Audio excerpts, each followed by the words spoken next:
done something right. That means you're not just respected by your family, you're respected by various leaders in the community also. That's ideally what it should be. So, when Moon Chepset got her aunt, Baba and Hemet were there, they went to Ohio. When I got my aunt and Baba, Luke, Hemet, and a host of other priests and priestesses were there. So I'm just setting the tone on how it should be to be taken serious. Understand? So Hemet deserved that. So before I pass the mic on to the community, we all need to recognize that Hemet has been there for us, both all in the temple, personally, directly, as well as indirectly.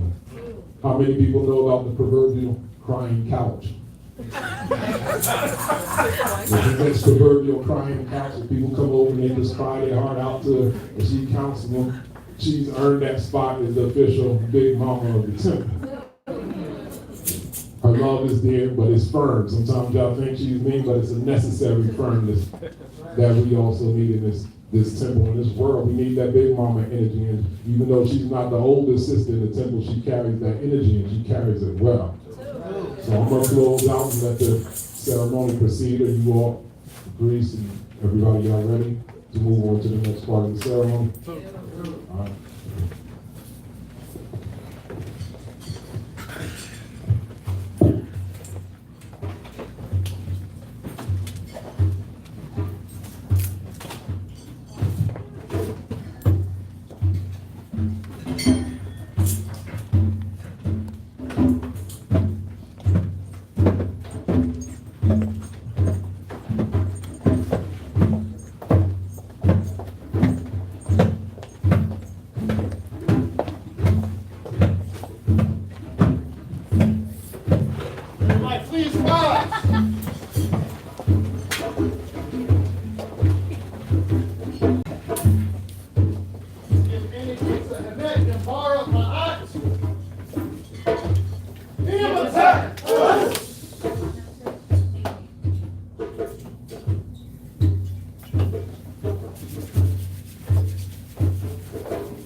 Your crown is anointed so you may experience higher consciousness, enlightenment, and so that you may continue and experience spiritual fulfillment.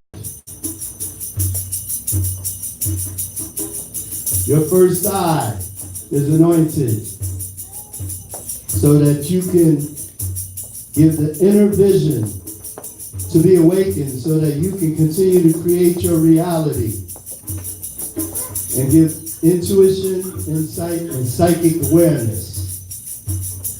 Your throat is anointed so that you can continue to create words of power, creativity through speech, individual needs and wills. You do the heart. Your hands. Your hand is anointed so that you may, anything that you touch or create is sacred. To direct and send energy and receive and open. Your foot. Your foot is anointed. The feet are anointed for grounding and security, survival and primary energy.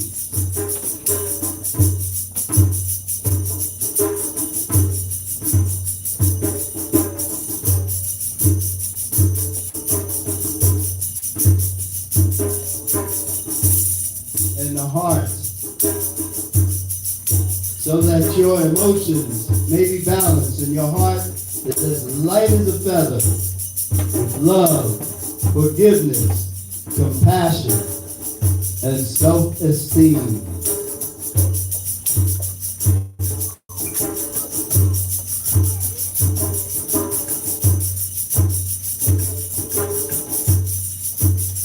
I am the elder of the Temple of Irw.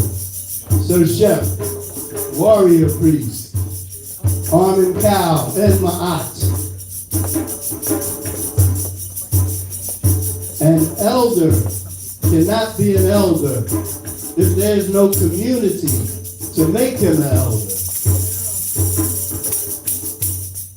The young boy or girl cannot feel secure if there is no elder whose silent presence gives them hope in life. The adult cannot be who he or she is unless there's a strong sense of presence of other people around. This interdependency is what we call supportive presence. As elder of the Temple of Irw, I will continue to protect all the gates, the north gate, the south gate, the east gate, the west gate, from any intruders that come into our community and try to disrupt this great legacy that we're bringing forth. I will continue to be the pillar and collective memory of the community, to hold the wisdom that keeps the community together, to initiate the young ones, prescribe the rituals for various occasions, and monitor the dynamics of the community. Dua.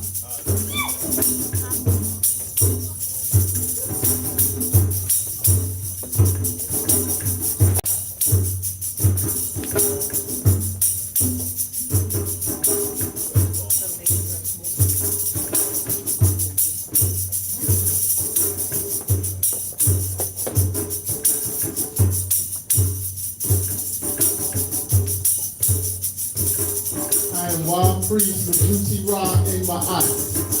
And as your wild priest, I will continue to make sure your mind, your body, your spirit is purified so that you can continue to do Ness's work.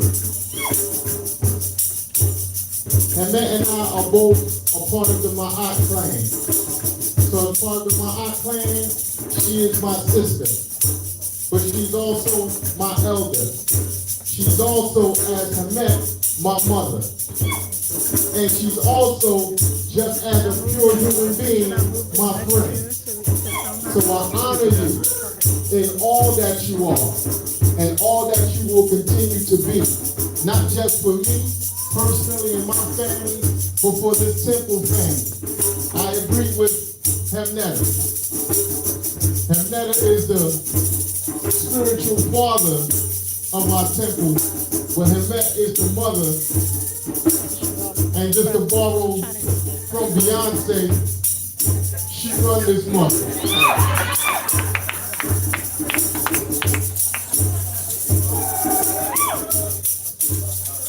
Say any better than that. My sister, I love you, murder you, And this occasion is befitting of the queen that you are. At this time, I would like to call the initiated clan families who may have a representative to come and say a word or two to Hemet. We'll start with the Manal clan.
This time, will all the Ma'ats stand up? That's like the biggest one. Who's first?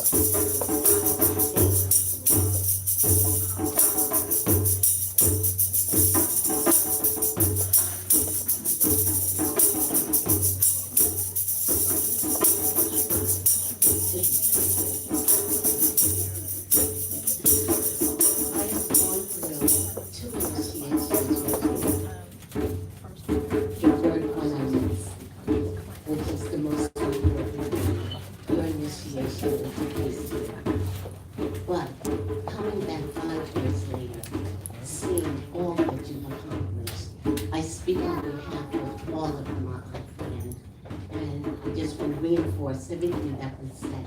We were so proud of everything that we did. I'm watching you from the person that was very quiet, watching you from that 23-year-old that just spoke strongly about what they felt and seeing all of it materialize. You said it, that you are published, you are creative, you have made this temple everything that it is. And we truly appreciate that. We respect you for that. But we can't leave without giving you a charge here. Okay? We want to see you spread your wings like my aunt. We want to see where you harmonize the women of the Temple of the New into the daughters of Ra. We want to see your initiates your initiative, you reach that one that's struggling and show her the power that you know exists because you have it. And this is something we know only you can do. And we will be here to support you for anything and everything that you need.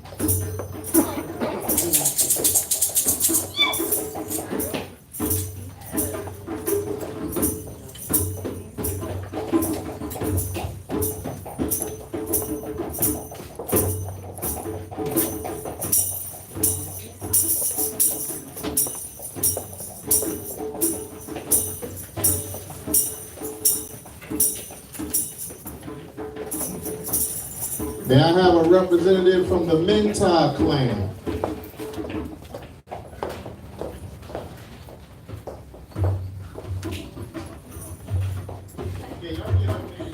Ankh in my eye. So technically, I'm the oldest of the Mentor clan. That's how I say that. And we also have our youngest sister, Minyet. She's in the back hiding. She had foot surgery, but she wanted to come to speak and to see me. So I'm just trying not to cry because I always cry. Okay, say something to you. But that couch that Mr. was talking about, the proverbial couch, did that a few times. But you know, it was just a part of my growing, and it was just a part of you just being open to that process, all the patience that you have for our family, the Mentor clan. And you know, people say, oh, you know, she's tough, she's mean. You were. But guess what? That's what was needed. You can't always say things so sweet and nice and sugary. Sometimes you just have to get to the point in order for us to push on and grow and become better people. So obviously I didn't like it. I was like, oh my gosh, this hurts so much. But you know, of course, I totally understand where she was coming from. I totally understand all of that, of everything that you were saying. I know it was for my betterment and for me to grow. And for that, I appreciate you. And we're also speaking on behalf of her favorite clan, the Mentors. She didn't disagree, so. We're her babies. We're the first family that she pretty much gave birth to. I'm gonna let my brother speak real quick. She is like the mother vulture, like just vicious and strong. No, like if you read up on it, like that's you don't mess with the mother vulture. Like you don't. Like she will protect her babies like hardcore, like you know that's what she's done for us. She will not let anything come to harm us. Like that's why she is so firm with us, and that's why she is so truthful to us, because she wants to speak to that inner mentor that's inside of us and make sure that it's ringing true with everything that this temple stands for. So she has done everything that she has done for us and for everyone else out of that love, for making us firm and having that foundation to stand a testament to what this legacy is. She is our great mother in this temple, and I'm so grateful for you. You are amazing.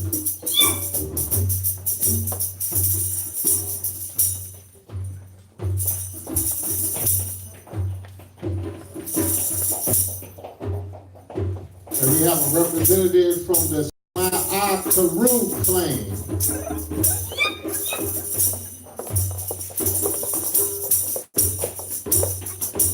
So that's some sisters.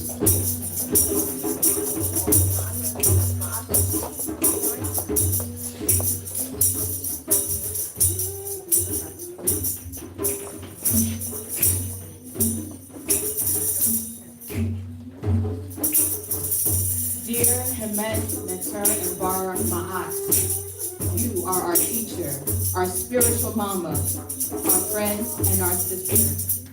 You are the glue that holds us together. We are your children, regardless of age. You watch assist, and empower us in our growth into our divine being. You are gently guiding us as we find our way into motherhood. Your heart is always so pure. Your words always filled with divine wisdom, and your actions overflow with love.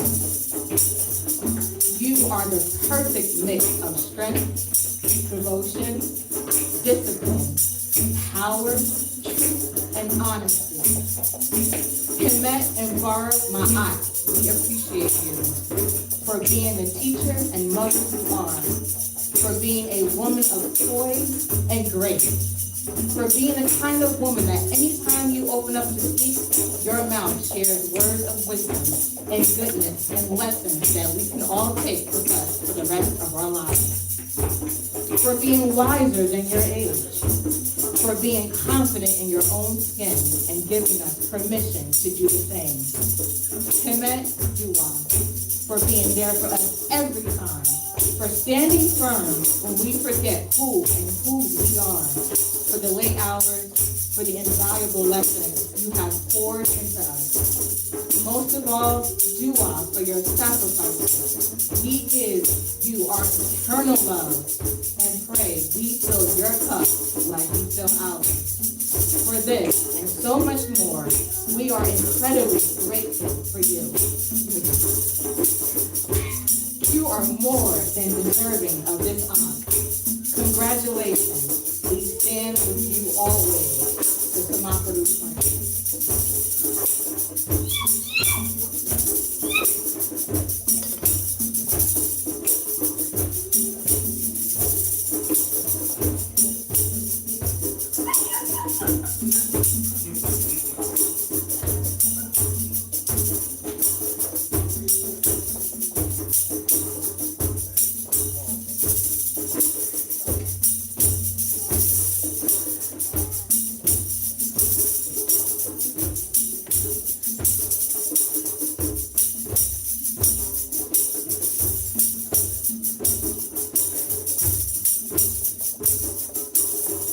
May we have a representative from the Mesura clan.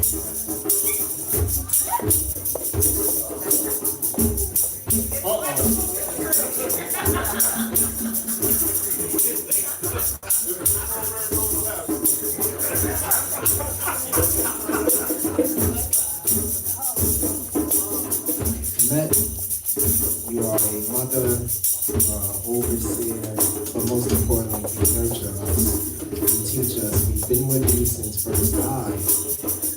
Thank you for being such a good foundation. We will be with you through your ups, through your downs, through your evolution through life. May our Metro Kansu Alset and God watch over your north, south, and west, and rock out your east.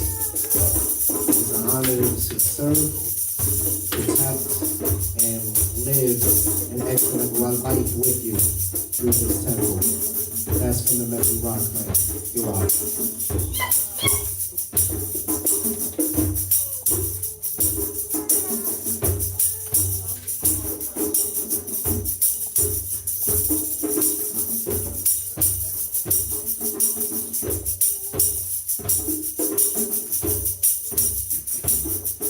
May we have a representative from the Medjar clan.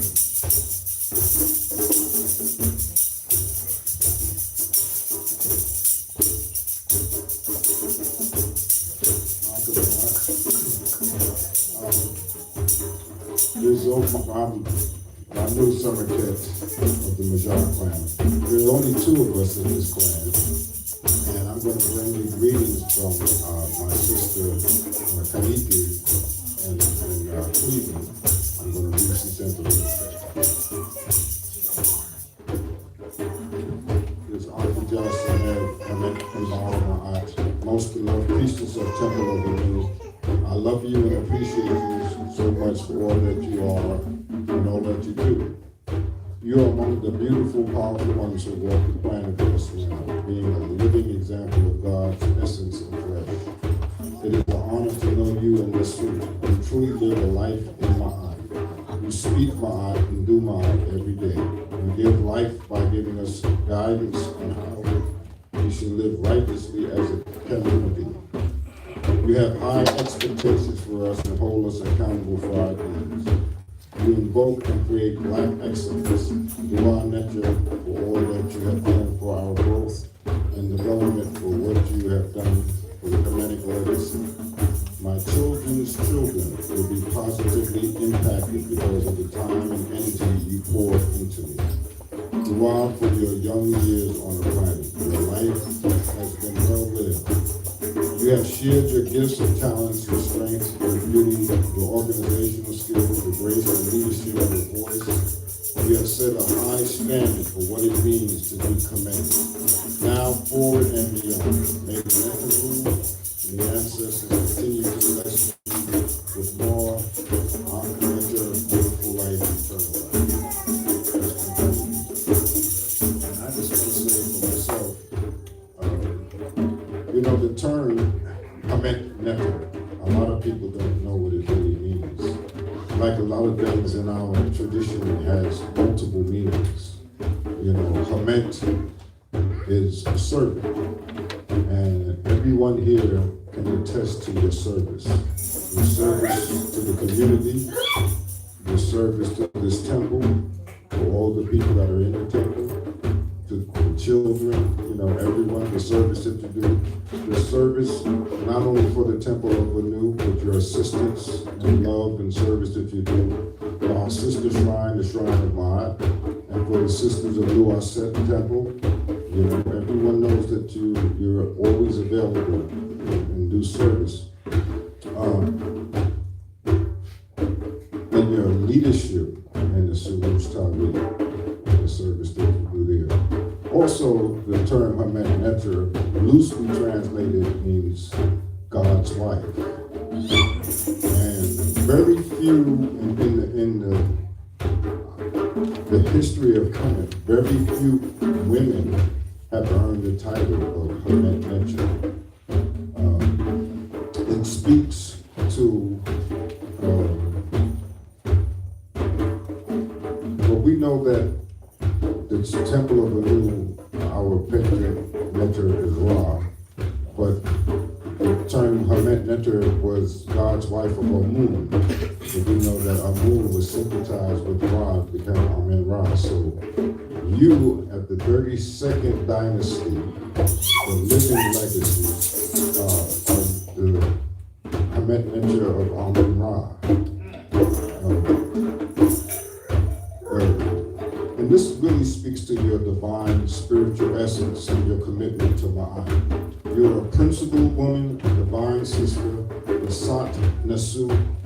You have been bestowed this beautiful emblem, or you will be bestowed this beautiful emblem of life by our esteemed son of Ptah, Baba Haru. And with it, we know that you will be Ankh Mirab. And we love you and we appreciate you. You are.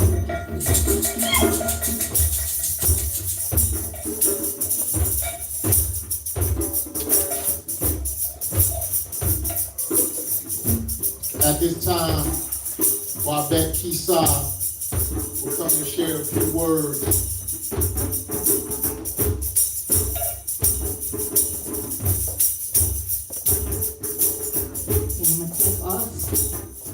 I am Wabet Kisa Hatep Kepper of the Kepper clan, along with Smith and our Kerhev.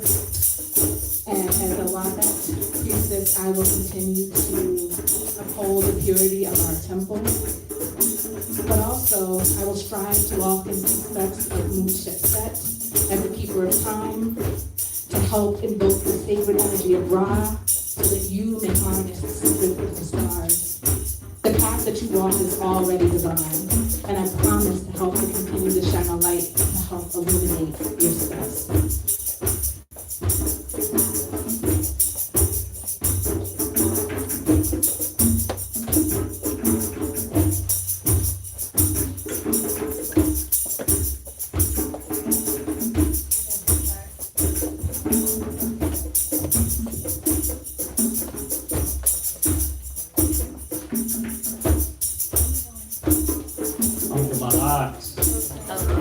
Sir Wab Mentu Ra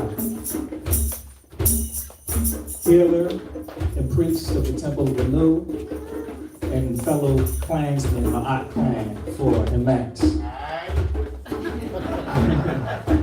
Hemet, you are my senior, you are my sister, and I appreciate everything that you have ever done for me. I appreciate the person that you have become. I appreciate everything that you have done to establish the things that we have at this temple. I appreciate the people that you have helped on this path. I appreciate the things that you do now within the temple. I appreciate the energy and everything that you bring to the temple. I appreciate the work that you will continue to do in the temple. I appreciate the growth that you will continue to have. I appreciate the legacy that you will continue to strengthen. And as the healer of the temple, I will help to keep you strong. I will help to keep you whole. I will keep you aligned mentally, physically, emotionally, energetically. I will help to uplift you and keep you strong for the people. I will also serve as an extension of who you are in any way that I can be, in service of the people. Anything that you need, I'm here for you. Do I matter?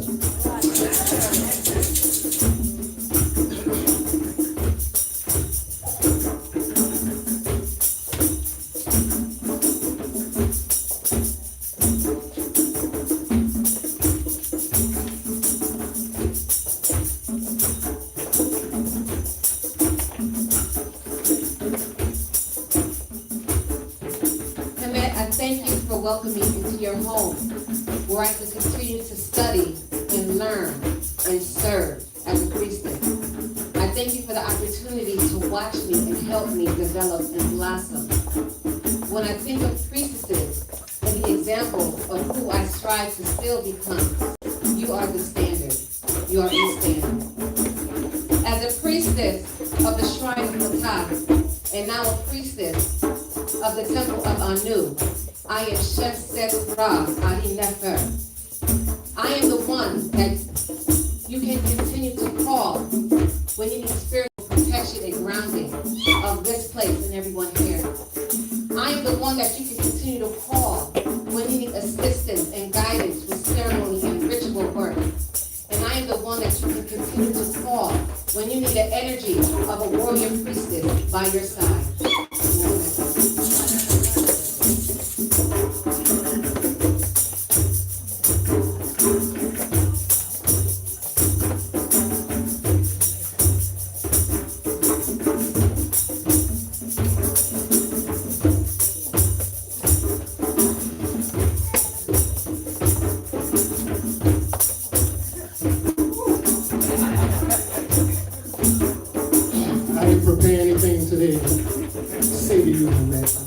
Know that, because I wanted it to come from here. I would want you to know that if a bull was outside and was trying to get to you, I would fight that bull. I will go 2 and 2 with anybody that want to get with you. And that's on the side of magic. That's on the side of physical strength, brute. I want you to know that I love you. And I will do anything for you. And if you happen to be stranded on the side of the road, you can call me. And you know that I will be there for you. And you know that anytime when you get sick, I will make sure that I come over to the house and bring you that soup. But you gotta let me know though. You gotta let me know she might not even eat. But I just want you to know that as your current head, I will make sure that you stay up on all the times. And I will be able to make you whole and sound with your right eye and your left eye. I will go toe to toe with anybody. I'm gonna say that one more time. So that's coded. I just want you to know that I love you, I respect you, and I honor you.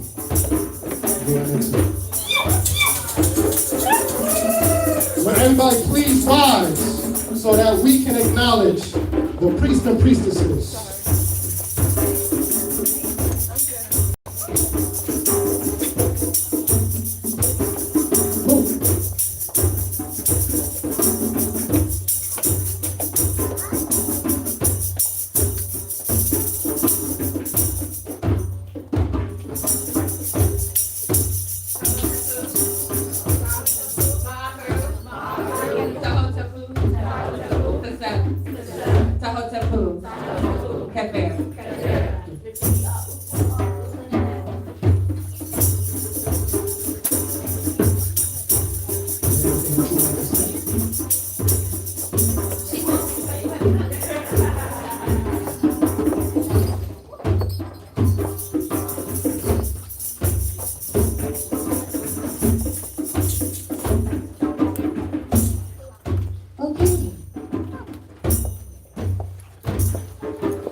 I'm sorry. I kind of looked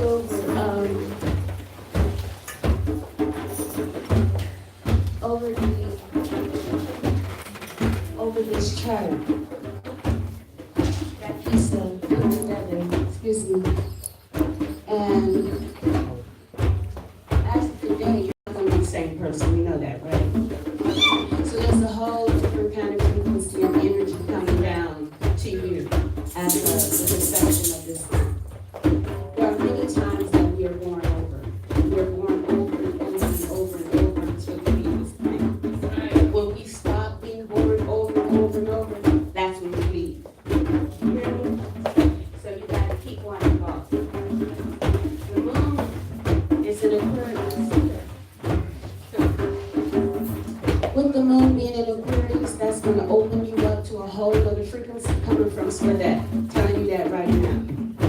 Offset is gonna walk with you so tough and so strong with your honey, along with other energies. We can't leave out Asar, we can't leave out her group, but we're particularly talking about Offset. You are gonna be liberated, you are being freed. You understand that? You are being freed mentally, you are being freed emotionally, and there are so many things that you're gonna rise above. It is not funny. You have been pouring energy, frequency, and vibrations. They say Aquarius is the water bearer. I say it's a frequency bearer. So that water is the energy coming from noon. You understand that? Okay. That is coming down upon you. When you are given that hump, you are being blessed. That is coming down on you. You are going to serve your people, your queendom, in a totally different vibration. Totally different energy. She's not gonna be the same. So y'all can get over it. She's gonna be somebody different, totally different. You'll be innovative, you'll be creative, you're already that. You'll be unique, you will be inspiring, and you are going to rebel against any restrictions and limitations that are being placed upon you by anybody. And I do mean anybody. Understand what I'm saying? Even restrictions and limitations that you have placed upon yourself, you're going to break those chains. You're going to be free. To fight against that is to immobilize you. Don't fight it. Let it be. Be all that you are supposed to be. You've been keeping it real as I've been listening to people today. You haven't played. I haven't experienced that with her. Quite. A little bit. But you've been keeping it real, but you're going to keep it real. No apologies. The ancient ones are going to speak to you with Aquarius. Aquarius comes behind Capricorn. But housed inside Aquarius, even though it's Uranus, is Saturn. So there is going to be some restrictions that the natural place on you. But the human beings ain't be able to touch you. You understand what I'm saying? Okay. So you're heralding in a new day. There are new rituals that you are going to implement in this temple. There are new laws and new regulations that you are going to implement in this temple. And anybody who cannot follow them, they're going to fall away. Know that. Whoever falls away, let them fall away. Don't even chest behind them. Don't look behind you. Let them go. Because the new is getting ready to come in. You understand? So the new is going to come in. You're going to handle that new, and you're going to be phenomenal. Then there always be light. May there always be light. May Ra always shine upon you. And may my mama, head her room, always bless you. And may my daddy, who is head room, go down for you, which I know he will. Okay? And my other daddy, my nose is running a little chilly, and my other daddy, Jehuti, may he continue to guide you in your revelations and in your speaking to the people. May he continue to light upon your heart and bring the wisdom of Shashat and the wisdom of Ma'at to you, so that you can deliver it to your kingdom. Be blessed, young lady. Okay? Boom.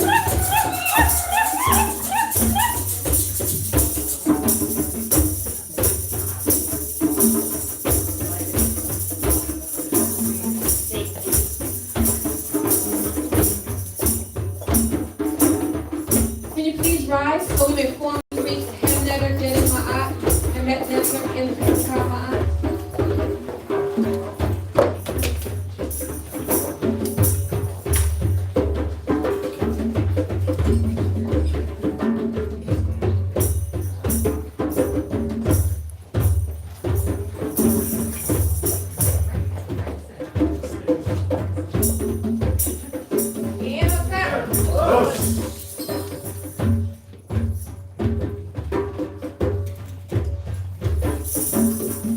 I'm sure you have a few words for our You know we do. You know we do. First, let's just say that we myrrh you as much as a community can myrrh someone. We see her from across the waters. We hear her from across the waters, and we know that this house is always in good stead because you have a mother who carries herself in this manner. I know that very often when an ankh is received by our elder, it comes at the beginning of a journey. And at the beginning of that journey, often the ceremony is called the defense of the ankh. Because we must see whether you are able to carry an ankh, whether you are able to remain steadfast in the way of Ma'at. But to receive an ankh after 10 years of service, is there anything that we can question of her? We have seen her stand at the forefront of our community as a mother, not just in the Temple of Anu, but a shining example that actually spans the waters into the Shrine of Ma'at. And to carry the ankh in your hand is a very heavy thing. Isn't it so much easier just to go on any corner of any block and to run into the church? It's so much easier than to walk around with something strange in your hand, have to explain it constantly, to actually have those who see your shine as an attack on their very presence. And so we know that she has stood with this ankh for 10 years. We know that she stands at the forefront of our entire Kemetic nation. And so we are so pleased. There is nothing that would have kept us here. Nothing. We bring you love, we bring you myrrh from the entire community of the Shrine of Ma'at. We know that as you shine, we shine. As you rise, we rise. If she only knew how often we talk about her, she'd be scared. Because whenever we speak to people who are looking for guidance, of course we mention the priestess of the Shrine of Ma'at, but we say, you know there's a sister in Jersey you need to meet, right? You know you need to meet her, right? And when brothers are confused about the role that women should play in their lives, as we often get confused, we look at these examples of women who are comfortable in leadership, who don't need to put anyone down in order to bring them up. And so with this example, we bring you myrrh, we bring you peace, and we say that we've got your right flank. Don't let nobody come against her, because we're going to be in the car rolling on y'all. You know what I'm saying? So make sure you celebrate her as the mother that she is. Kemet, Inter, and Bara, I have to say I'm so happy to have a kindred spirit. I hear how your community talks about you and they fear that segment. And I know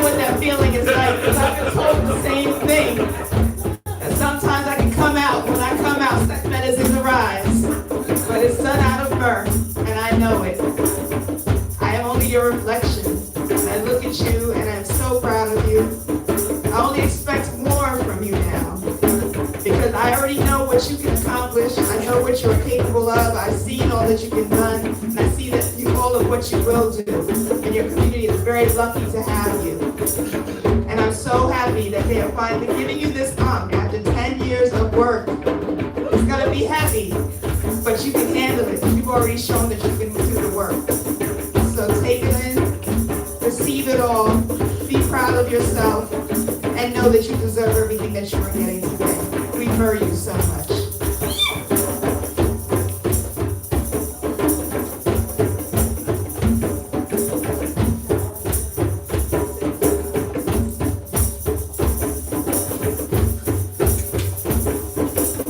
We thought it would be fitting for the day that you were receiving your Ankh to give you this gift that we brought back from the motherland.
At this time, we'll hear from Dr. Irw Continued.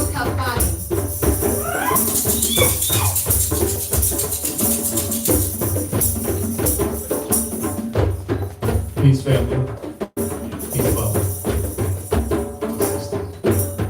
I want to just take 2 minutes and just say that I'm here, first of all, representing my family, but also I am the ambassador to the Oni of Irw, so who represents the Yoruba, all of the Yoruba, the 80,000 Yoruba around the world. So I'm the Pan-African Diaspora Ambassador to the Oni, and I'm a Gungun priest in the Yoruba tradition. So I'm here to let you know, my sister, that you're respected outside of the Kemetic community, in addition to within the Kemetic community. Because you know I've been coming here, my family's been coming here for a long time. But it's important that we understand that our contributions to the world are beyond the things that we have in our grasp. Things that we don't know that we are respected and where we're respected.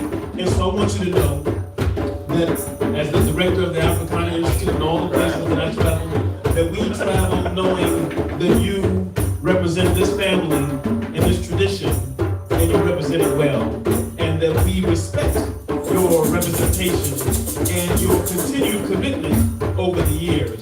And we ask that the ancestors, the Egun, that we pour a little bit of libation, and so that we know that the ancestors continue to wrap their arms around you, that they travel in front of you and behind you and above you and around you. And everywhere you go, that the Egungun, that is the masquerade, that the masquerade is there even when it's invisible, dancing in front of you. That the Egungun are all four corners watching you. And that we want you to know that you are loved as all of the shown that love you today. And that Ashe that we pour is the continued blessing from those on the other side, but who are on this side. And as you know that, and we know that they know that they love you, know that you love deeper than you can ever imagine. As far back as we pour libations, we go back from the beginning of times to the present and to the future. And there really is but one time, and that one time is here with you today. And all of those thousands and thousands of ancestors are right here with you. And and those who are yet to come are right here with you. And know that you are blessed with all of those ancestors and those of us who've been touched by them, that we send that love to you and we direct it to you at this moment, because this moment is precious. And I send all that precious love and energy to you with those who come with me. Ashe. Ashe. Ashe.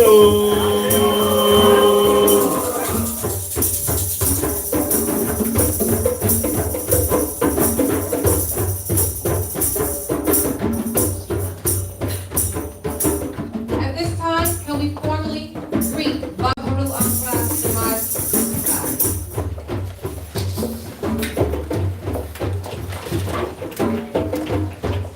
We're going to greet Baba with the sound of life, the Ankh.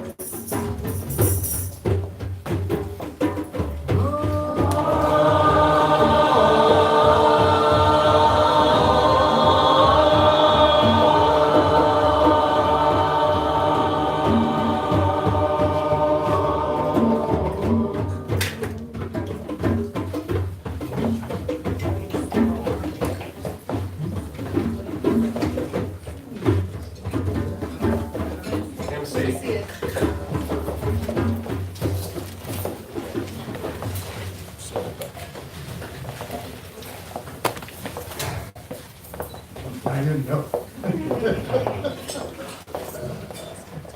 My beloved, this is such an honor to be in your presence.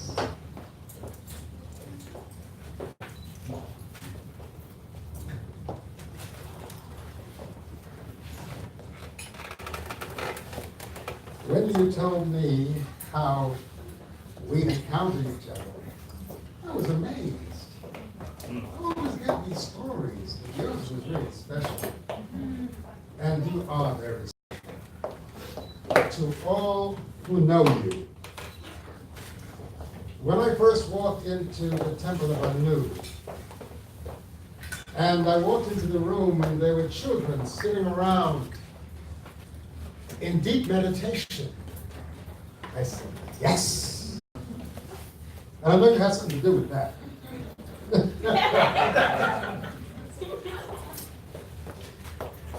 You know, just to share with those of you who are here, I was given a charge when I was a boy to resurrect this legacy of the Nile Valley by my father, who was a Garveyite.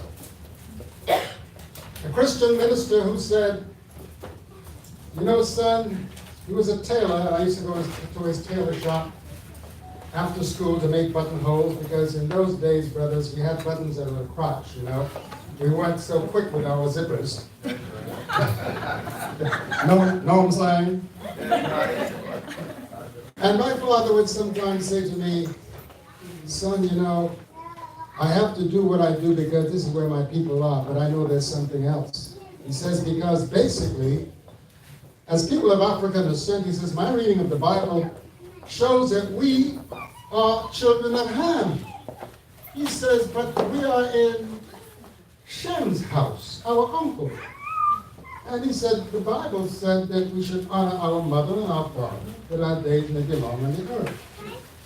So he said to me, I'm going to give you a password for your future. Tutank Amen. I was about 7, 8 years old when I heard that word. I got chills, and right now, every time I say it, I get these goosebumps. I know our sister Jewel can comprehend what I'm talking about, right? Let me tell you, in coming to America with this mission, I did not know what was going on here, because all I knew where I grew up in the island of Tortola was black power, because everybody I dealt with looked like me. The commissioner used to come down once a year to celebrate Empire Day, because, you know, it was a British colony. Yet I learned to speak that Cockney, that kind of English accent, you know. And but when I came here, they said, hey, you're talking white. So I did what Sidney Poitier did. He was from the Bahamas. I used to listen to the newscasters. I said, okay, everybody listen to the news. So now I'll be able to speak and have them understanding. But they said, no, you're still talking white. So when I decided, well, I'm going to try to talk my island talk, you know. Oh, they say, oh, you're a coconut. Now, coconut is a good thing. Yeah. You know those three little holes on the top? Sacred Trinity there. So it took me a long while, but on the streets of New York, where I became a police officer, I learned to speak Ebonics. And I could cuss the shoes off your feet. And that's how I was able to keep my gun in the holster for 20 years. Without having to fire it once in the line of duty or out of duty. So, in making these keys, when I got the idea, I said, Dr. Ben wrote the book, Black Seminaries and Clergy Without a Black Theology. He said, we must restore the Ankh. And when I said that, because I learned the craft of working in metals, from a man who I met pounding the beat. I used to go to his house, and I'm taking my time to give you a little bit of background to let you know how these ankhs came into being. Okay? It's not about me, even though it may sound like that for a minute, but I just need to share with those of you who have never known me before. Right. Go ahead. Okay? That's right. And when I read what Dr. Ben said, and having learned this craft from this gentleman, who I met in a jewelry store that I used to frequent, and I used to say to Juan Vega, I said, Juan Vega, I want to know how to trabajo en la plata, how to work in silver. He said, well, there's a guy who comes here every Saturday from 47th Street. He works for the Jews up there, and he will teach you. I said, he would? So this man came, I went and met him, he came stumbling in the place, drunk as he was. He said, Jimmy, you want to make a joyeria? I said, yes. He said, okay, you come to my house. I have a 10-family house down in Williamsburg, and I will show you how to create the joyeria, what they call jewelry in Spanish. So I went down there for 1 year, and he would not let me do anything. He said, just watch me. And it wasn't until he had quit his job and we had become partners, and he said, you know, I'm going to die soon. I said, no, come on, Anacleto, don't talk like that. He said, you don't know, I don't feel well. But I'm going to give this to you because my children don't want this art. So from day one, but he wouldn't let me do anything. He quit his job that Friday, and he was going to come in Monday because we found a little room on the Bowery in New York by Canal Street. And he said, I'm going to quit my job, and we're going to come and we're going to work together. And of course, as a policeman, I had to work around the clock, so I would go there whenever I could. But he was supposed to come in that Monday. I got a call from his wife that Sunday. Anacleto se murió. I said, oh no, what? He died. It was not until I went to his funeral and came back that I was able to cast my first piece of metal, because I remembered what he showed me. And from day one, and you know, I did not know that I could sculpt. I did not know that I had the gift to sculpt these emblems of our culture. But he went and he bought me the tools. He bought me dental tools and surgical tools, because that's what we use to make to sculpt. And I need a bull's head. I couldn't find a bull's head anywhere. He said, you know, you must make your own. He said, let me see your hands. He said, yeah, you could do it. It took me a month, but when I was finished, I had a bull's head. Because I had a friend who was a Taurus, like this lady here. And I've been followed by bulls all my life. The female ones are the finest ones. Let me tell you, making these emblems, it always takes a lot. And I can tell you, my assistant, Irw David, could tell you how when I make an ankh, it takes a lot of my energy. Because I chant into it, I caress the pieces, and You know, silver is a very powerful metal because it's the female of the metals that has the highest electromagnetic conductivity of all metals. Higher than copper, okay? And higher than gold. And I always say that we came to the West to get the silver because homeopathically we got the gold. Because we got that from the motherland. And so I would make these ankhs, and the first one I did was for Dr. Ben. In 1980 in Harlem, I made him his first ankh. Then Sister Almanumsa John, who was a registered nurse in Harlem Hospital, the first registered nurse in Harlem Hospital, she received her ankh at the Festival of Isis at the time. That's what we were called. Dr. John Hendrick Clark received his in 1981, in 1982 rather. And so on, over the years, I've been making these ankhs for many of the greats that you know about. People like Maulana Karanga, his wife Tia Moyo. People like Adelaide Sanford, who was the first regent in New York State. And so many others. Baba Abunika Carson, who they used to Sonny Carson. They all, even Sun Ra, the musician space, is the place. Got an ankh from my hands. So I've been doing this for many years, but I tell you, nothing gave me as much joy as to make for those who decided they want to be practitioners. Because when I started to carry this, and I used to go to the First World Alliance and they would say to me, why are you carrying that thing? I said, why are we here getting these lectures about how great we were? If we're not going to do this again, what's the point? Just to have a feel-good moment? That's right. No, that's not enough. And I got a lot of pushback, especially from the scholars. That's right, yeah. That's why I have such great respect for these two scholars here and others among you, who in spite of the fact they've been educated in their schools, you still cling to your African culture. You know what I'm saying? So I'm going to mix up a West Indian talk with street talk, okay? But I can go on all day and all night about this sister here. And when she said to me, well, I'm ready now, I always knew she had to have one from the shrine at the top. And so it's a great honor that we were asked once to fashion her key. And of course, they may look alike from a distance, but each one is made for the individual. That's right.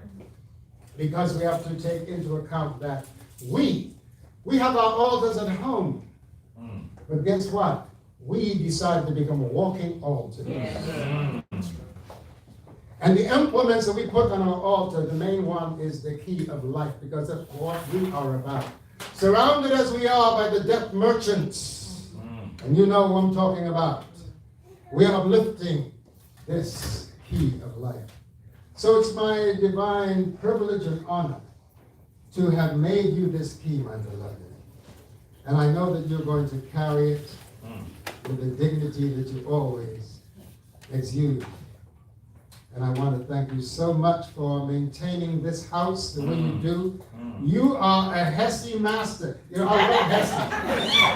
Ain't nobody can get you going like this sister here. I mean, it's like when she starts and you had better sing up when she starts. Don't be mumbling because she does not play. She's serious about this business. And it's such an honor to be among all of you who love this beloved queen here, this Hemet Mbara Ma'at. Gal, I tell you, I remember we traveled together to Ohio to bestow upon our beloved queen here her key. And I'm telling you, you have no idea the price I paid coming back, but I won't talk about it. You don't want me to tell them what happened to me, huh? They put me through the ringer. The guy, he patted me all over. And when he started to jiggle my you-know-what, I said, wait a minute. You know, he went up a little too high. Meanwhile, he's talking a whole bunch of official nonsense that justifies what he was doing. Only because I was told, you don't have to take off your cuffs. And when I got to him, he said, you have to take them off. I said, you think I have a gun under here? Yeah, right. I'm a former police officer. I gave the guns back. I carry this, I carry the arm now. So I went through a lot to come to Ohio for you, my beloved. But it was worth it because to see how you carry the energy there. The mother of that shrine, it's a wonderful thing to travel and to bestow that ankh upon you. Hold it up there. Where's your ankh? Oh, there.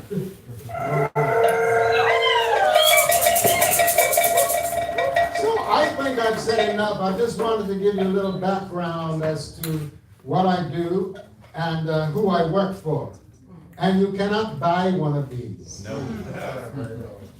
A European woman called me from Texas. She says, I need an ankh. And I wanted an all gold. I said, it'll be about $25,000. But I said, but before you, what have you done? Why do you want it? She said, I've always felt close to it. I said, I'm so I can make you a meditation piece.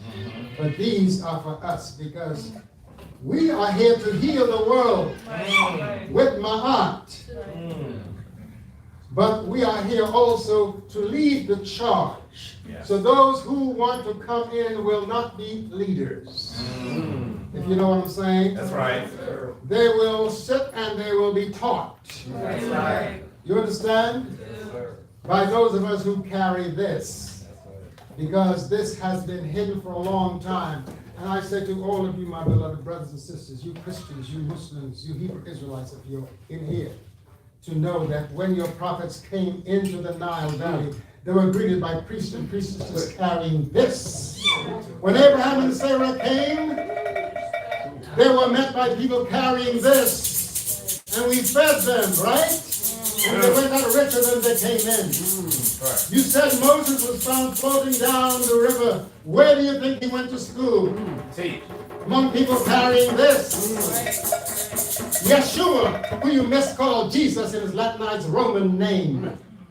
He likewise was invited in, according to that story, by people carrying this, him and his mama.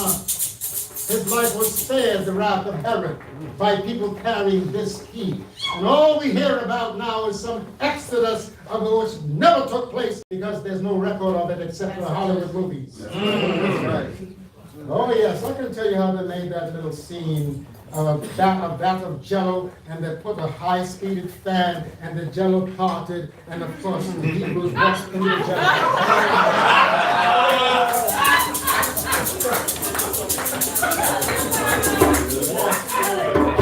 It was not a Red Sea, it was a sea of reeds. You can walk in there with some sneakers. Yeah.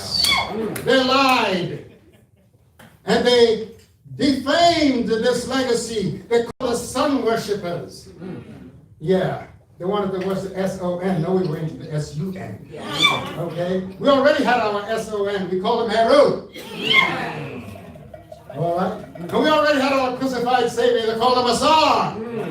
And we already had our divine mother to call her us, or Set. So we did not need to be told things by what I call planetary freshmen.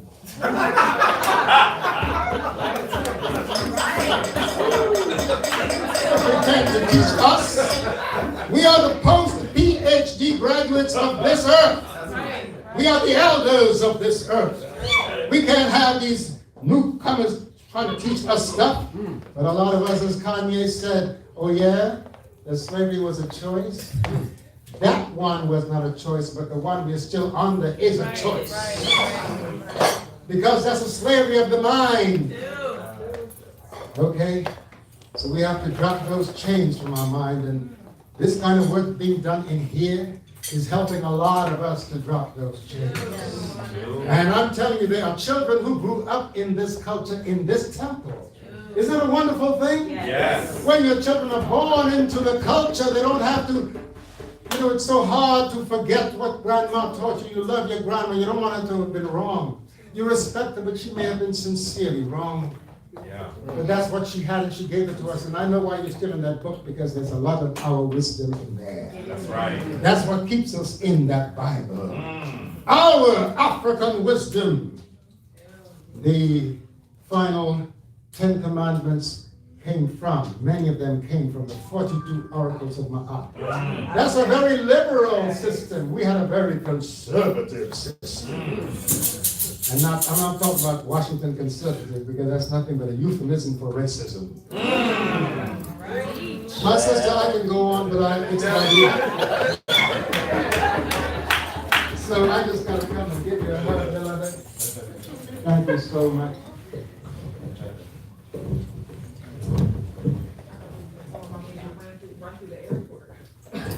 Oh my God.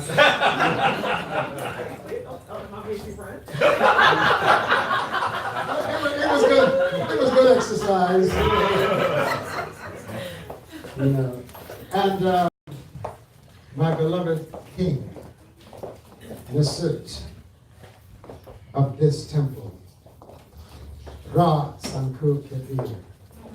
When this brother speaks, I can't get enough. This man here, let me tell you, talk about leadership. You know, they said that whenever we ran into issues in the Nile Valley, the king always came from the south. The shrine of Ptah was established in the north, in New York City. I call it Menefer. But you know what it takes for a man to declare that he's a king? And to have that title ratified by those who follow what he is teaching? It's an awesome, awesome responsibility. But I can't think of one who's more worthy to call himself a king as this man here. Okay? They said, Brother Samad, you were married to Queen Afua, so you're a king too. I said, I advise kings. That's what I do. So I want to thank you so much for listening to my rant and for allowing me to be here too. And I know you so much, my beloved. And you two make things happen in here. And from the time I came here, everyone that I see here today is still here. That's right. So that goes to show you the loyalty that exists in this house. And I want to compliment all of you to continue to do the work here. So I want to thank you so much.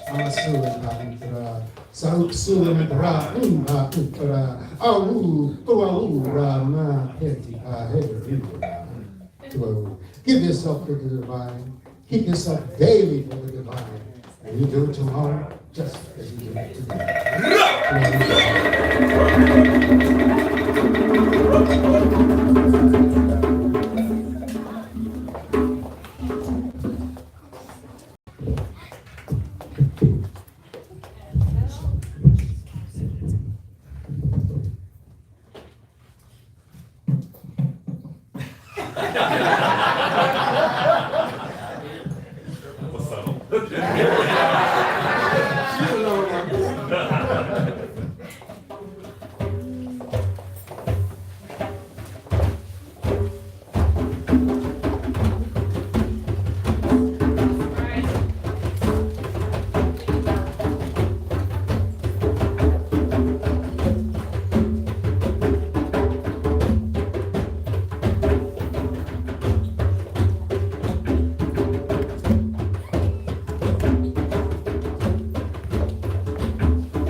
First, I want to give honor and glory and praise to the Most High Creator, to Mayit Neter Ra, the Great Father, the self-created one, the bringer into being, the master of heaven and earth, he who is responsible for all of existence, and he who is the father of the Temple of Irw. I honor you all today and always. I give homage to my Mut Netert, Aset. She is the kingmaker. She is the divine seat of power. She is the bringer forth of the light. She's my mother, my spiritual mother. And anytime that you see devotion and nurturing coming through me, it's Aset that you see. And I also want to give homage to Irw, the all-attractive and all-magnetic one, the womb of creation, the Katiyam Shai, the daughter of Ra, she who fills the sanctuary with the joy. I honor Irw, I honor Aset, and I honor Ra today. I almost backed out of this multiple times. I kept feeling like I was making a big deal about something that maybe didn't need to be a big deal. Wrong. And Irw, well, that's what she said. But let me. Irw yelled at me every step of the way. She gave me a message, and her message was, when you fail to celebrate, it offends me. She said, we all call on her, and we ask her for her energy and her power and her light to help us to create things. And so she goes into labor for us, and labor is hard work. And so when the labor is done, she expects a party. She expects there to be love. She expects there to be joy. She expects there to be celebration, because that's what makes it a labor of love. If you just work and work and work and you never have any joy, then you are not honoring her. You are not honoring her name, and you're not honoring yourself. So she made me do this, and I'm grateful to her for that. As I reflected on her message, which I first thought was just for me, I realized it was for all of us. I wanted to share it with you all, because it made me think about what we talked about at Henek Ma'at. And at Henek Ma'at, we were in a very different place because of Nasit's health, and we were processing through that trauma. And I was speaking about the 4 R's, recognize, relate, release, resolve. And I was talking about when you go through trauma, you don't always spend enough time going through the recognize and the relate portion. We don't spend enough time dealing with our emotions. We try to skip all the way to the end so we can say we're over it. And then later we realize we're not over it, and we didn't deal with it. And we've been carrying around this issue. But reflecting on Irw's words made me realize we don't recognize our joys enough either. We don't spend enough time recognizing our accomplishments either. We don't spend enough time basking in the glory of our greatness either.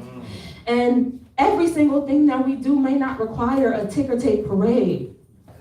But that doesn't mean it doesn't require recognition. Every time we accomplish something great, it is a reminder to us that we are great. That's right. It is a reminder to us that we have infinite potentiality and capacity within us. Doing one great thing reminds us that we can do another great thing. That's right. And it reminds us, it encourages us to be more confident and braver than ever before.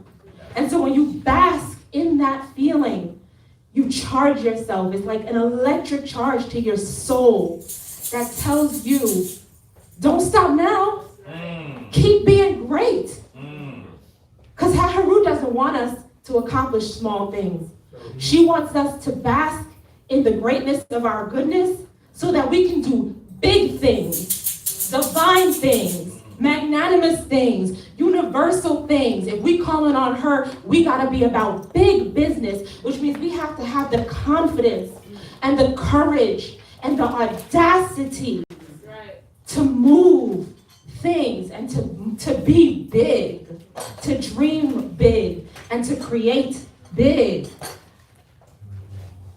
We have so much work to do ahead of us. We have a powerful year approaching us. 2020 is what the eye doctor says to us when they tell us that we have perfect and clear vision. And vision in our tradition is governed by, or is represented by the ujat, by the sound, whole, healthy eye. Wholeness is a quality of ma'at. If you are honest, if you are just, if you are balanced, harmonious, reciprocal, and orderly, then you have cultivated wholeness in your mind, body, and spirit. 2020 in numerology is the number 4, which is the number for Ma'at. So when you put all this together, as we're going into 2020, we need to know that those of us who have cultivated Ma'at in our being, we are living in Ma'at. We are living honestly, we are living righteously, we are living just and harmonious and balanced lives, that we will be blessed with this infinite vision that's going to take us further and beyond anything that we ever could have imagined for ourselves. Because this is not about our human sight. This is about the divine vision. And being in Ma'at is about opening the way and cultivating the environment for that divine vision to come through. That's the year that we're coming into. That's the power that we're stepping into. So we cannot afford to be quiet or shy. We cannot afford to hold ourselves back. We cannot afford to live in the shadows. We have to be bold. We have to be brave. We have to stand in the light. That is the charge that Ra is giving to all of us. That is the charge that Het-Heru is giving to all of us. Ra is the ultimate visionary, and Het-Heru is the manifester. So there is nothing that we are doing without them. If we're cultivating Ma'at, Ra will give us the vision, and then we can call on Het-Heru, and she will help us to manifest, and then we owe her some joy at the end of it. My prayer today for all of us is, not just today, for always, is may we reach a level of excellence as we move forward in our lives that makes our previous best look mediocre by comparison.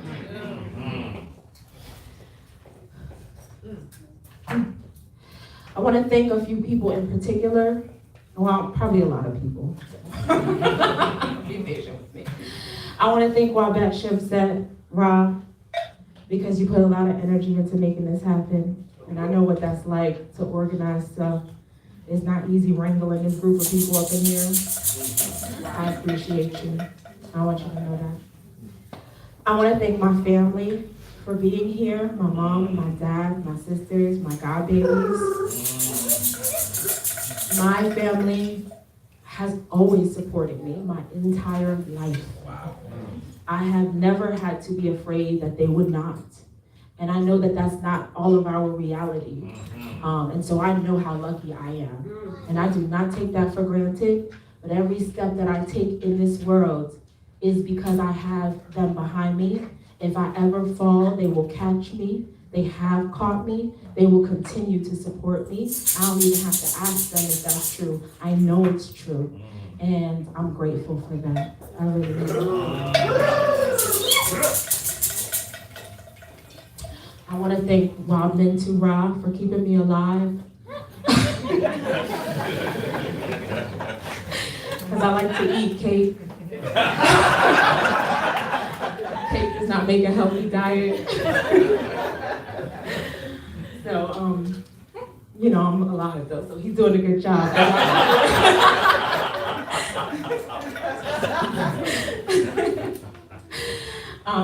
I would like to thank my sisters.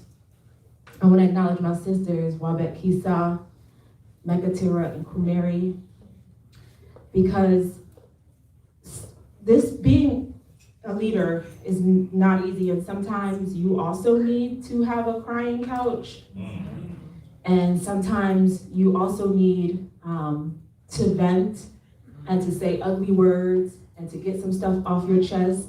And you need to know that when you do that, it's never gonna be repeated. You need to know that those people understand that you're just going through something in a moment, right? And you need to know that those people will continue to respect you and love you, even though you showed weakness or anger or fear or frustration.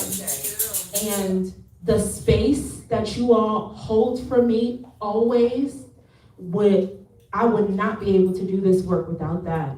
And I am extremely grateful. Man, I have a whole list. I should have wrote it down. I want to thank all the initiates and the Saru. And I'm particularly speaking about the people who are still active in the Temple of Anu. So I know like y'all said Gray couldn't be here, but I'm talking about her too. I know Kaiti couldn't be here. I'm talking about her too. I'm talking about the active people. Because there are people who were initiated and they're not here anymore. But the people who stayed and the people who went through all the hard times with us and who were patient with us and who loved us through it and who helped us figure out what we were doing wrong so we could do it better, the people who helped us put the pieces together, the people who brought their skills and their talents to build us up, those are the people that I'm thanking. Because those people continue to show me that this legacy for them and this temple for them is not superficial. It is, they are here for their own growth, and they are also recognizing the ways in which they can contribute to the growth of someone else. And that level of selflessness and love is the example I've always considered to be family. And it's what I've always wanted to see cultivated. I've seen so much of that this year in all of you, and I am just extremely grateful for that.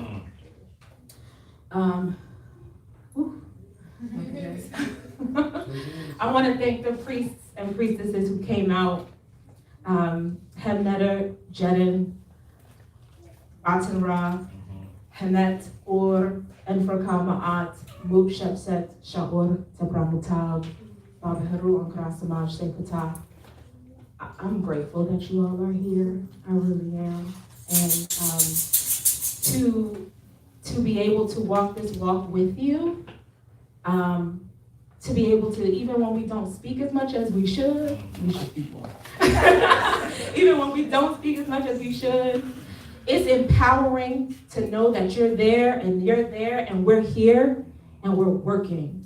And we all have the same goal in mind. We all want the same thing. And so even though we haven't talked about it, our energy is still supporting and connecting and holding each other up, because I can rest assured that your energy's still working, and your energy's still working, and your energy's still working. And so that helps me to stay motivated about what we need to do up in here, you know? And I might hear y'all doing something, I'll be like, that sounds like a good idea, we might need to do that. That's right. Okay? That's right. Because it's all just about how we better serve the people and how we better honor this legacy. At Henek Ma'at, I spoke about my initiation into priesthood, which was in September of 2009. And there were 4 people in the room. There was myself, and there was a person who was also being initiated with me, who's no longer at the Temple of Anu. So I'm not going to speak about that person today. But I am going to speak about the other 2 people who were in the room. And one of those people was the Kurhead Pasetti Rock Kepper. Ooh, I'm about to cry now. Okay. The Kurhead is like my best friend, one of my best friends. You know that. You would go surprised.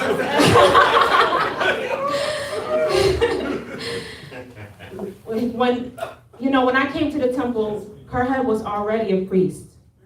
And so he was a teacher of mine, and a guide, and an example, and someone who was establishing the structure. And then I became a priestess, and he welcomed me with open arms into the structure of leadership. He welcomed my ideas. He welcomed my voice. he never once felt threatened or concerned about involving me. And when I became Hemet and that elevated me, he never once demonstrated any jealousy or ego. He bowed to me easily. He respected me easily. He embraced me easily. And it just goes to show you the level of loyalty that he has to the Temple of Anu, and the level of faith that he has in his teacher and in the Nataru, that he would never question their choices or their decisions. The Kerhead is extremely loyal and committed, and one of the people that when I think about the temple in 40 years, when we gray and old and wrinkly. Older, not old. Okay.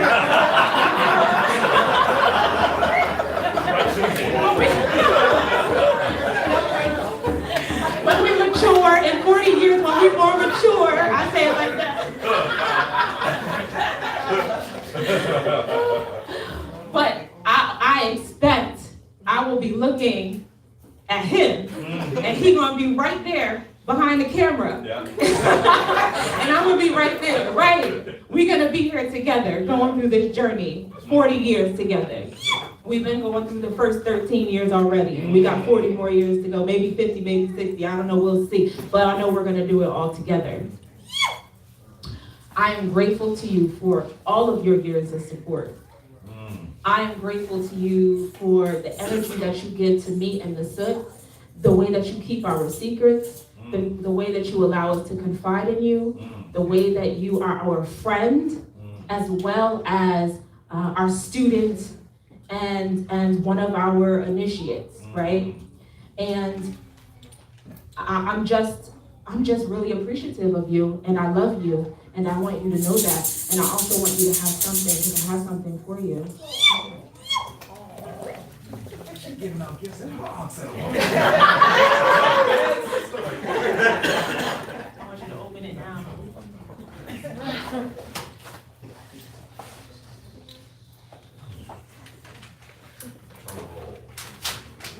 Drum roll.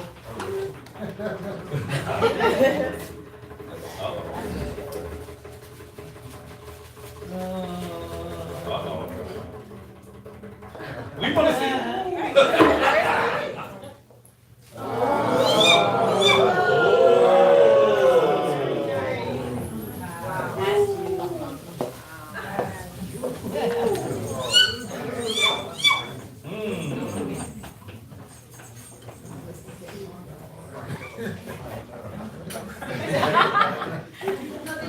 We want to see.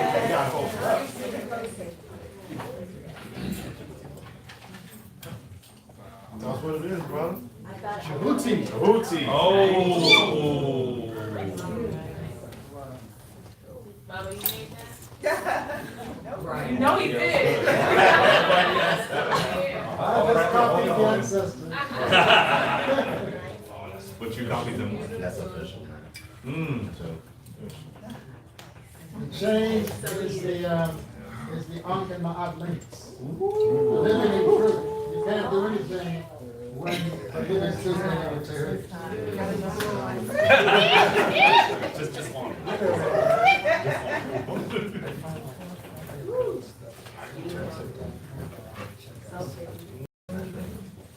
The fourth person who was in the room inevitably was the Himnat of the Sip Biddy Ross on Pepper. As a teacher, Nasut has been patient and yet demanding. He always expects that the people that he surrounds himself with will meet the level and the standard that he sets for himself. He expects nothing less. If you can't hit his standard, he expects you to come damn close. Okay? And so he holds you to that. But he's also a Cancer. And so that Cancer sun energy makes him compassionate and patient.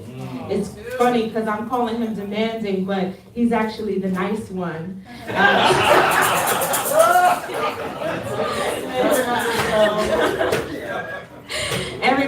Everybody gravitates to Nasut because of the way that he speaks and the way that his energy just makes you feel warm and understood, even though on some level you don't even realize he's beating you up. And he's telling you that you're full of crap and get your life together. But it makes you feel so good when he says it. You're like, oh, this is wonderful. And me, I just be like, get your life together.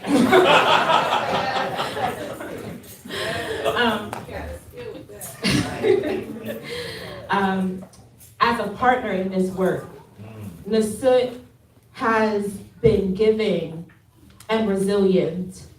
He founded the Temple of Anu before I came to it. I came to an already established organization. And yet, he's never asked me to feel like anything less than the mother of this house. I have always felt that I had the space to express myself and the space to share myself and share my gifts and give myself 100% with him. And our partnership has always felt so fluid. In the Temple of Anu, he is the visionary, and I am the manifester. And one of the ways that we saw that, one of the very first times we saw that in action was a decade ago when we were planning for the retreat. And he mentioned this earlier. He had gone on a retreat with Infadisi Jehudimus. He said, all I can remember is the place. I can't remember the name of it. It was in Pennsylvania. It looked like this. And I went on Google and found it, the exact location. And that's how we organized that first retreat. And I feel like that's a reflection of how our partnership has always flowed, where he brings the ideas and the vision, and then I help him bring them to life. And I've never felt restricted by that or lessened by that. If anything, I've only ever felt empowered to be my greatest self here, and empowered to contribute here, empowered to support him here, and I've also only ever felt supported by him here. I am extremely grateful that I get to continue to do this work with you. And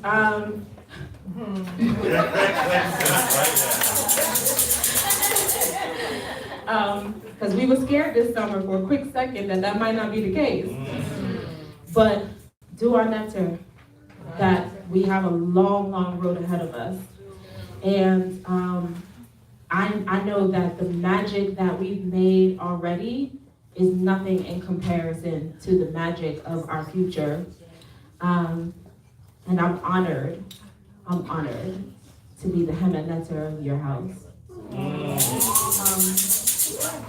I also have a gift for you too, but I can't show it to you right now. Baba Haru, as y'all might know, is a perfectionist. So he's holding the gift hostage until it is absolutely perfect. We want nothing less than the best for the Nasut.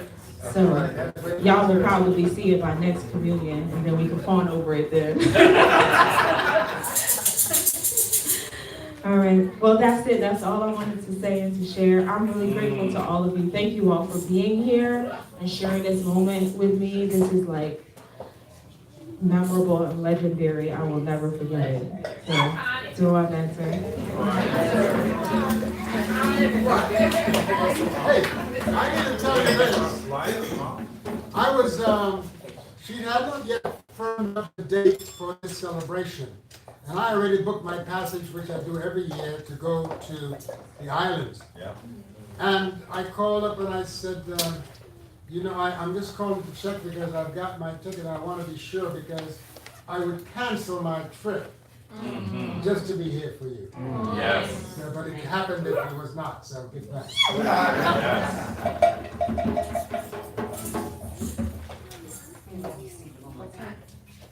In conclusion, we want to hear from our royal scribe, Seshnisu Sanjari Ankra Adi Nefer.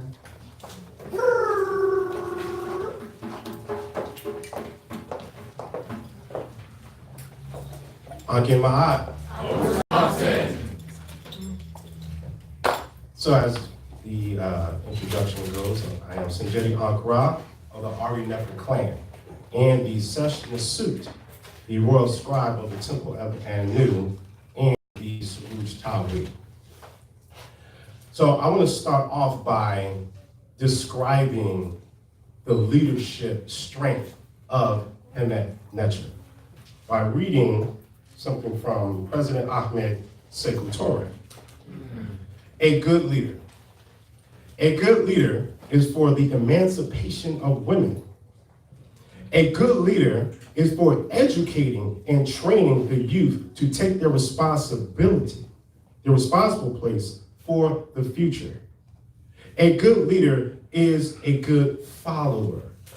So remember, she was a follower first, and she learned the path.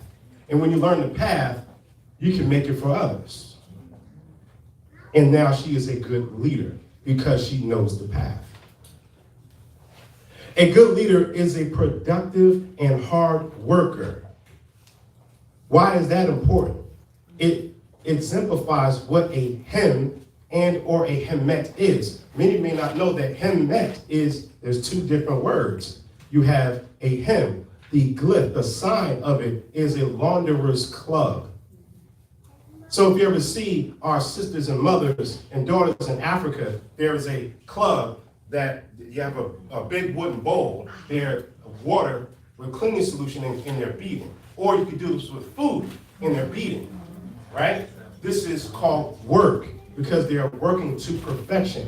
That's what a hem netzer or a hemet netzer is, a worker. They're always putting in strong effort. A good leader has a vision for the future. A good leader is not afraid of struggle. A good leader seeks no privileges. A good leader is a good problem solver, and that she is. A good leader is courageous. Even as she described earlier, she's like, well, I didn't want to do it, but she still has the strength to do it. A good leader is just. That's my aunt.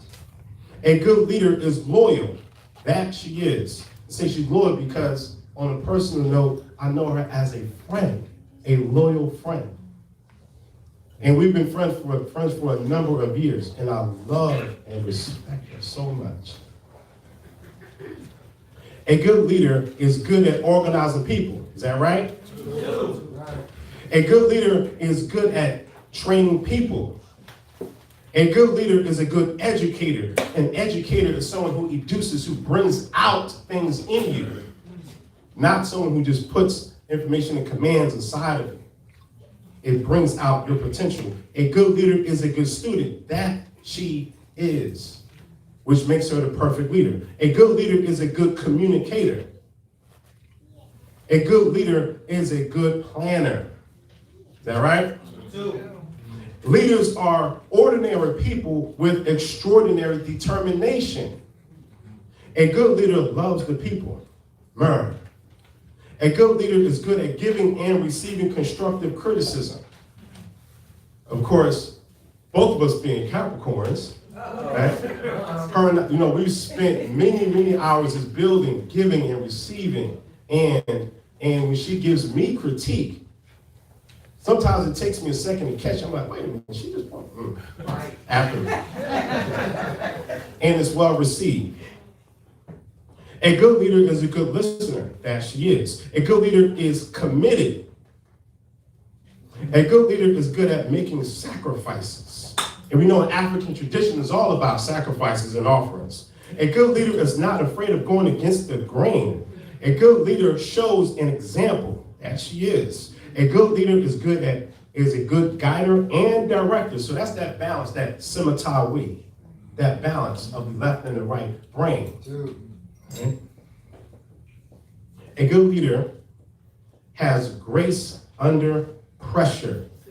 Because see, it's one thing when there's nothing happening, everything's good and everybody's agreeing with you, everybody's praising you. But what happens when you are met with a challenge? Are you going to fall apart? Or is your standard solid? Are you on your square? Because that standard is also called ma'at. Every time you see a netzer standing on that platform is called ma'at. That's when you say you stand upon ma'at. She is always upon her square, which is that platform, ma'at. A good leader shows by example. A good leader brings clarity where there is confusion.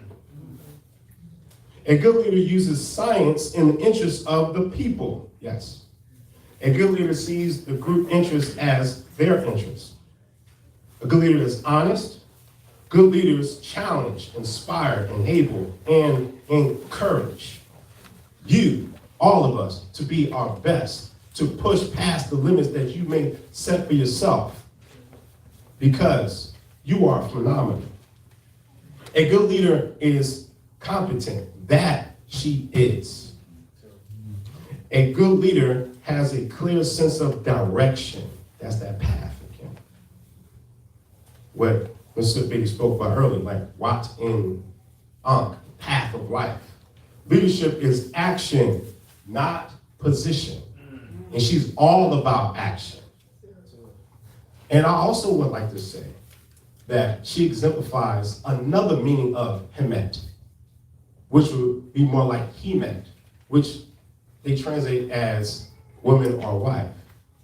But see, the important thing about this term is that the sign, glyph for it, is a water well. A water well. Why is that related to here? Because the water is the sustenance for which we feed. But yet, of course you have to reach down. So her potential is deep reaching.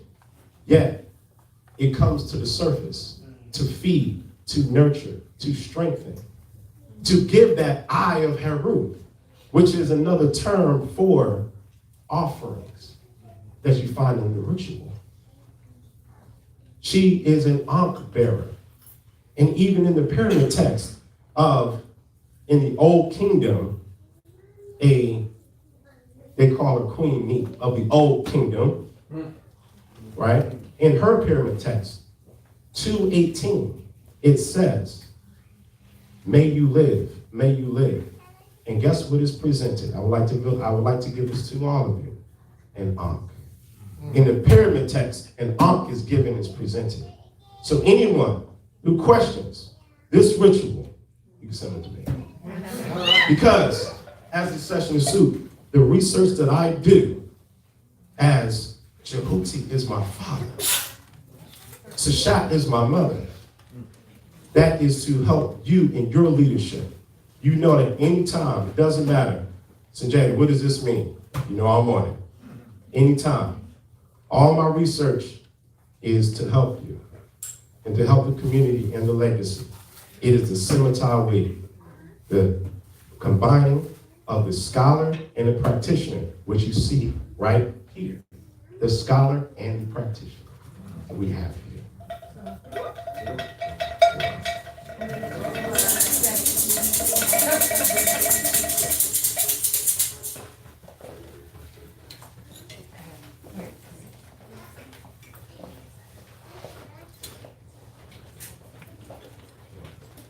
One more thing. So, we'd like to present this to the left. This is a certificate of your ankh. And this design, like we think Minyet with this as well, it has Hatshepsut on it. Why? Because Hatshepsut did the ritual of becoming a Hemet Necher, a God's wife, for which she exemplifies, and that she is in that line of great black women of the ages, of great black leaders.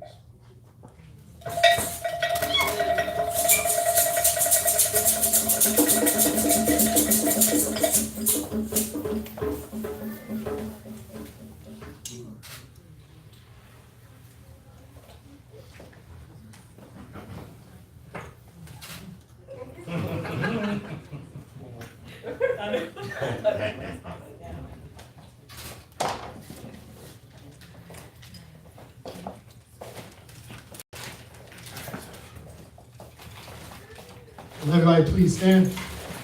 Let's close out. When we say we leave in peace and satisfaction. All right. I'm going to reach you with the word Shem Em Hatep. Brothers right over left, sisters left over right. Come out, give energy around the room. Please repeat after me. Irw Uncle Jasanev. Take that energy, place it to your solar plexus, and you're going to bring it down. You're going to bring your right foot up, and you're going to step out on 1, 2, 3. Do our next. Do our next. There's food, so please enjoy the food. And can I please, and cake, yes. And can I please ask? Yes. Can I please ask a few people to volunteer to make place for our honored guests, the high priests and priestesses that are visiting, okay, before you all go,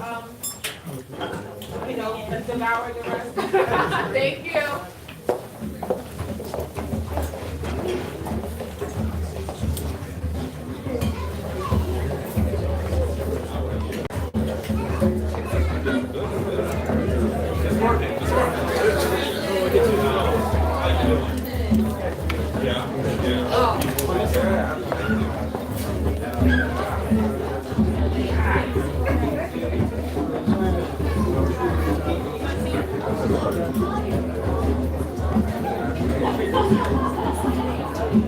Good. How are you? How you? You good? How do you stop this?